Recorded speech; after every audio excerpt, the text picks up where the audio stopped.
हरे कृष्णा, राधे राधे भक्तों। मैं कविता त्रिपाठी अपने channel Keshav creation family blog में आप लोगों का स्वागत करती हूँ। आई होप आप सब अच्छे होंगे। मैं भी अच्छी हूँ। अपने ठाकुर जी की कृपा सभी भक्तों पर बनी रहे। तो देखिए, आज मैं वीडियो लेकर आई हूँ माघ मास में, माघ के महीने में हमें अपने लड्डू गोपाल ठाकुर जी की सेवा, विष्णु भगवान की सेवा कैसे करनी चाहिए। तो चलिए वीडियो शुरू करती हूँ। क्योंकि देखिए 25 तारीख से पूर्णिमा के दिन से ही माघ का महीना शुरू हो गया है। और जैसे कार्तिक में स्नान किया जाता है, ऐसे माघ के महीने में भी स्नान किया जाता है। और अपने ठाकुर जी की, विष्णु भगवान की विशेष रूप से सेवा की जाती है। जैसे कार्तिक महीना विष्णु भगवान जी को बहुत ही प्रिय है, कृष्ण भगवान को बहुत ही प्रिय है, ऐसे ही माघ का महीना भी विष्णु भगवान को बहुत ही, नारायण भगवान को बहुत अधिक प्रिय है। तो देखिए, सबसे पहले अपने लड्डू गोपाल जी को आपको मालिश करनी है। मालिश में आप तिल का तेल, घी भी ले सकते हैं और थोड़ा सा काला तिल ज़रूर उसमें मिक्स कर लीजिएगा। तो उसके बाद मालिश कीजिए, मालिश की सेवा दीजिए। जब भी आपको लगे कि हाँ मौसम ज़्यादा ठंडा नहीं है अपने लड्डू गोपाल, क्योंकि हमें इसका भी ध्यान रखना है क्योंकि ये बाल स्वरूप हैं। तो उसके बाद मालिश कर लीजिए। उसके बाद क्या करना है आपको, या इस महीने में, माघ के महीने में कच्चे दूध में काला तिल मिलाकर आपको अभिषेक करना है। अगर आपके घर में दक्षिणावर्ती शंख है तो आप उस शंख से प्रभु को मतलब जल डालकर, जल में अगर मान लीजिए कच्चा दूध या पंचामृत नहीं है, आपके उपलब्ध नहीं हो पा रहा है, तो आप केवल जल में काला तिल मिलाकर, यमुना का जल मिल जाए तो यमुना का जल मिक्स कर लीजिए। काला तिल लेकिन आपको ज़रूर उपयोग करना है स्नान में। और देखिए, दक्षिणावर्ती शंख मेरे घर है तो इसलिए मैंने दूध में काला तिल, तुलसी दल, पुष्प डालकर भगवान को अपने स्नान करा रही हूँ, अभिषेक कर रही हूँ। तो ऐसे ही आप भी अपने लड्डू गोपाल, अगर विष्णु भगवान की कोई प्रतिमा है, कृष्ण भगवान की प्रतिमा है आपके पास, तो आप उनका भी स्नान माघ के महीने में ज़रूर कराइएगा। अगर पंचामृत हो तो पंचामृत से स्नान कराइए, कच्चा दूध हो तो उससे स्नान कराइए। अगर दोनों ना उपलब्ध हो पाए, ना मिल पाए, तो आप केवल पानी में काला तिल, क्योंकि माघ के महीने में काले तिल का बहुत अधिक महत्व होता है। तो ये महीना ऐसा है कि इसमें आप बहुत पुण्य अर्जित कर सकते हैं। तो और उसका जो फल हमें मिलता है वो मतलब कभी समाप्त नहीं होने वाला फल मिलता है। तो ये बहुत ही पुण्यकारी महीना है, पुण्य अर्जित करने का बहुत अच्छा महीना है ये। तो इसमें अपने देखिए, मैंने ठाकुर जी को, अपने लड्डू गोपाल को स्नान करा दिया है। अगर आपके घर में शालिग्राम है तो आप मतलब माघ के महीने में, देखिए जैसे कार्तिक में स्नान किया जाता है, ऐसे ही माघ के महीने में बहुत लोग स्नान का नियम लेते हैं, तुलसी पूजा का नियम लेते हैं, पीपल पूजा का नियम लेते हैं। अपने ठाकुर जी को रोज़ दूध से स्नान कराएंगे ऐसा नियम लेते हैं, रोज़ तिल का लड्डू अर्पित करेंगे ऐसा, मतलब कोई भी आप एक नियम ले सकते हैं जो भी आपको मतलब सूटेबल हो जाए कि हाँ हम ये कर पाएंगे पूरे महीने। क्योंकि पूरे एक महीना का ये कार्तिक की तरह ही, जैसे कार्तिक में लोग नियम लेते हैं, ऐसे माघ के महीने में भी नियम लेते हैं। प्रयागराज में जाकर सब एक महीने तक वहीं मतलब ठंड तंबू में रहते हैं, पूरा अपना वहीं पर पुण्य मतलब नहाते हैं, दान करते हैं। स्नान और दान का बहुत अधिक महत्व होता है माघ के महीने में। तो यहाँ पर मैंने अपने ठाकुर जी को स्नान करा दिया है। उसके बाद देखिए, और हो सके तो माघ के महीने में पीले वस्त्र अधिक से अधिक अपने प्रभु को पहनाइए। विष्णु भगवान जी को, नारायण जी को, लड्डू गोपाल जी को, ठाकुर जी को, शालिग्राम जी को सब पीले वस्त्र, क्योंकि पीताम्बरधारी हैं प्रभु, तो इसलिए पीले वस्त्र पहनाइए, पीले पुष्प अर्पित कीजिए, पीले फल अर्पित कीजिए। कोई भी मतलब एक नियम आप ले सकते हैं। ये भी नियम ले सकते हैं कि मैं रोज़ एक केला पीला फल अर्पित करूँगा। कुछ भी आपने ये भी नियम ले सकते हैं कि मैं रोज़ तुलसी पत्र मंजरी सहित अर्पित करूँगा रोज़ एक महीने। तो कुछ भी नियम आप ले सकते हैं माघ के महीने में। इसके बाद श्रृंगार, खूब अच्छा श्रृंगार कीजिए। श्रृंगार करने के बाद सबसे पहले दीपक प्रज्वलित कीजिए, क्योंकि थोड़ी गर्माहट भी मिलती रहेगी और आपकी पूजा भी, कर्म साक्षी दीपक भी तैयार हो गया है। दीप प्रज्वलित करने के बाद हम अपने भगवान को तिलक करेंगे।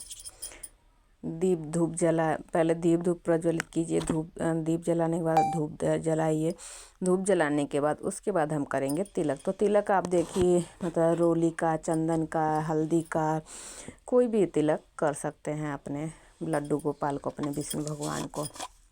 चंदन का तिलक लगाना चाहिए अपने विष्णु भगवान को, लेकिन पीले चंदन का, क्योंकि इस टाइम ठंड है तो हमारे बाल स्वरूप हैं, तो इसलिए हल्दी का लगा दीजिए, कुमकुम का लगा दीजिए। उसके बाद मैंने यहाँ पर हल्दी का तिलक अपने लड्डू गोपाल जी को, ठाकुर जी को कर दिया है। उसके बाद आप तिलक करने के बाद उसके बाद आप तिल अर्पित कीजिए अपने ठाकुर जी को। तिल जौ अर्पित कर सकते हैं। कई जगह पर अक्षत अर्पित नहीं की जाती है, तो यहाँ पर उसके बाद तिल अर्पित कर दिया है, काला तिल, सफ़ेद तिल। उसके बाद पुष्प अर्पित कीजिए।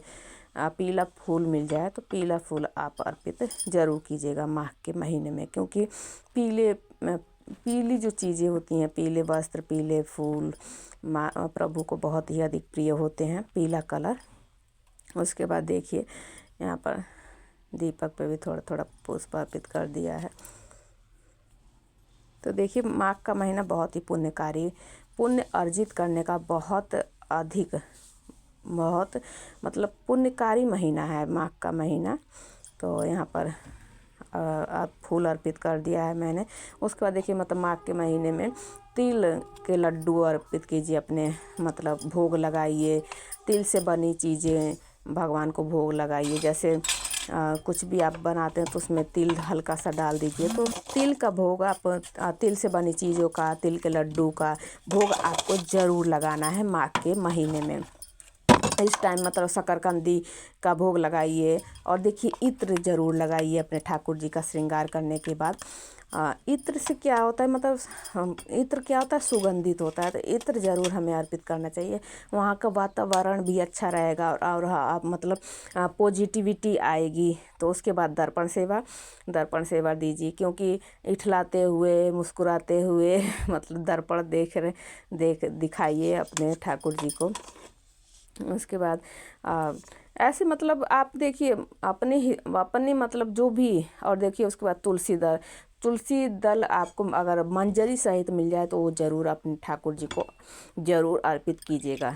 अगर आप अपने ठाकुर जी को कुछ भी नहीं भोग दे पाते हैं ना, केवल एक तुलसी दल से ही प्रसन्न होते हैं, बस आपको नियम से ये कार्य करने होते हैं। उसके बाद हम करेंगे भोग की तैयारी। तो देखिए कई बार ऐसा पूछा जाता है कि मतलब भोग हमें कब लगाना चाहिए, आरती से पहले या आरती के बाद। तो देखिए भोग हमेशा आरती के पहले हमें रख देना चाहिए भोग को, यानी आरती के बाद हमें भोग नहीं, भोग रख कर ही हमें आरती करनी चाहिए। तो यहाँ पर मैंने भोग रख दिया है, अब करूँगी आरती की तैयारी। तो आरती को देखिए माघ के महीने में आप कपूर की मतलब नियम ले सकते हैं कि कपूर से हम आरती करेंगे पूरे महीने। तो कुछ भी आप अपने जो आपको मतलब जैसा आपको सही लगे कि हाँ ये हम निभा पाएंगे एक महीने, तो वो आप नियम ले सकते हैं। उसके बाद भोग रख दिया है। भोग मैंने सब में तुलसी दल ज़रूर डालिएगा भोग में, क्योंकि बिना तुलसी दल के भगवान कुछ भी भोग स्वीकार नहीं करेंगे। तो भोग में सभी में तुलसी दल ज़रूर आपको डाल कर रखनी है।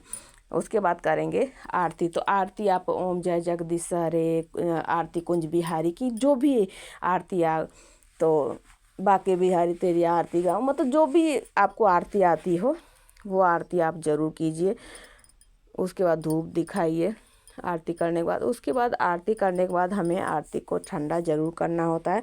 तो 5 बार ओम विष्णु नमः, ओम विष्णु नमः, ओम विष्णु नमः, चाहे 5 भगवान के जो भी आपको नाम आते हों, तो नहीं तो विष्णु नमः, ओम विष्णु नमः, ओम विष्णु 5 बार ठंडा कर दीजिए। उसके बाद भोग को भी आचमनी आपको ज़रूर करनी है। जो आप भोग लगाते हैं ना उसको आचमनी ज़रूर करनी है। उसके बाद अपने हाथों से देखिए भोग हमें, अगर आप मतलब ज़्यादा से ज़्यादा कोशिश किया कीजिए कि बाहर की चीज़ों का भोग मत लगाइए, अपने हाथ से बनी हुई चीज़ों का भोग लगाइए, क्योंकि उसमें हमारा प्यार भाव भी होता है। तो अधिक से अधिक आप अपने घर के बने हो, अपने हाथ से बने हुए भोग का मतलब भगवान का भोजन का ज़रूर भोग लगाइए। अपने हाथ से कुछ भी बना लीजिए, तो लेकिन अपने हाथ से अधिक अपने हाथ की बनी हुई चीज़ों का ही भोग लगाइए। उसके बाद आप प्यार से अपने ठाकुर जी को भोग खिलाइए। बस भोग देते समय ये ध्यान रखिएगा कि शुद्ध सात्विक भोजन होना चाहिए जो भी आप भोग लगा रहे हैं। और उसके बाद देखिए यहाँ पर मैंने आलू का पराठा और अचार, क्योंकि ठंड में आलू का पराठे खाने का अलग ही, और बच्चों को पराठे बहुत पसंद होते हैं, चाहे सादे पराठे हों चाहे किसी भी चीज़ के पराठे हों, लेकिन बच्चों को पसंद आते हैं। तो यहाँ पर आलू का, और एक मीठा ज़रूर रख दीजिए, मतलब माघ का महीना है तो इसमें तिल का लड्डू ज़रूर बनाइएगा, बना कर रखिए अपने ठाकुर जी के लिए। तो यहाँ पर मीठे में तो यहाँ पर भोग लगा दिया है। उसके बाद जल पिलाइए और उसके बाद आपको मुंह धो देना है बच्चों का, क्योंकि ये मतलब लगा लेते हैं मुंह पे, देखिए। तो उसके बाद मुंह धो दिया है, पोंछ दीजिए टॉवल से। उसके बाद आपको 5 मिनट भोग को छोड़कर चले जाना है। अगर आपके मंदिर में देखिए आपने पर्दा लगा रखा है, गेट है, तो आप उसको पर्दे को गिरा दीजिए, और पर्दे को गिराने के बाद 5 मिनट के बाद आपको भोग ले जाना है। तो आई होप आप लोगों को माघ के महीने में ठाकुर जी की सेवा हमें किस प्रकार करनी चाहिए।